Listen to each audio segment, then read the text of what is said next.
JT Marvelous undefeated patuloy pa rin. Jaja Santiago still on top. Finals appearance ng JT dadalhin ni Jaja. Bago natin yan simulang support this channel, click and like, share, subscribe, and hit the notification bell to be updated on our coming videos. Naging mainit na bakbakan ang naging labanan ng JT Marvelous at Corbie Aquaferis. Ngunit iba pa rin ang pinakita ng JT nang pinataob ito ang Corbie in straight sets sa score na 25-20, 25-20 at 25-13. Naging malaking factor nga sa pagkapanalong ito ay ang connection at ang karanasan ng bawat player dito. Pinangunahan ni Tanaka ang opensa ng koponan at Drews na naging factor sa kanilang napakataas na kalamangan. Naging mahirap na itong mapantayan ang momentum dahil nga lahat ay matataas ang porsyento in terms of scoring. Maging si Jaja Santiago ay naging terror din sa atake na lagi nitong ginagawa upang may panalo ang unang set. Pahirapan pa rin sa Aquaferis na maging consistent dahil hindi nga ito nasasabayan ng lakas at galing ng Marvelous. Kahit nga ang Chinese import na si Deria ay wala pa rin nagawa ukol rito. Maging si Thai national team Pinpichaya Kukram ay na-choke rin sa laro. Hindi nga naging factor ito upang makaangat man lang sa JT Marvelous.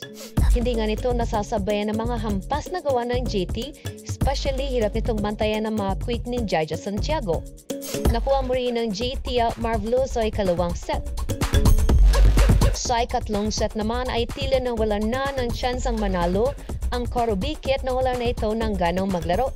Kita ma sa mga mukha nito na hirap at pagod dahil hindi nga ito napagbigyan ng JT. Na kahit man lang makalapit sa score ay hindi nito nagawa. Muling nakuha ng JT Marvelous ay katlong set. Ang tanging nagpapahirap sa Corbie ay ang opensa at depensa na ginagawa ng JT Marvelous. Dahil makikita nga sa laro na pinaghandaan talaga nila ito. Still undefeated pa rin ang koponan ni Jaja Santiago na mayroong record na 7-0 win-loss record. Still on top pa rin itong Marvelous na pinangunahan ni Jaja Santiago. As of the current best spiker and best blocker ay nakuha na nga nito ni Jaja. Finals appearance ay napakaliwanag nga para sa kanilang koponan dahil kahit sinong team ang makakalaban nito ay hindi ito nagpapatalo. Maaari nga nilang makuha ang sweep this tournament at kung hindi sila mapagod at mapanatili nila ang kanilang composure sa kanilang playing style.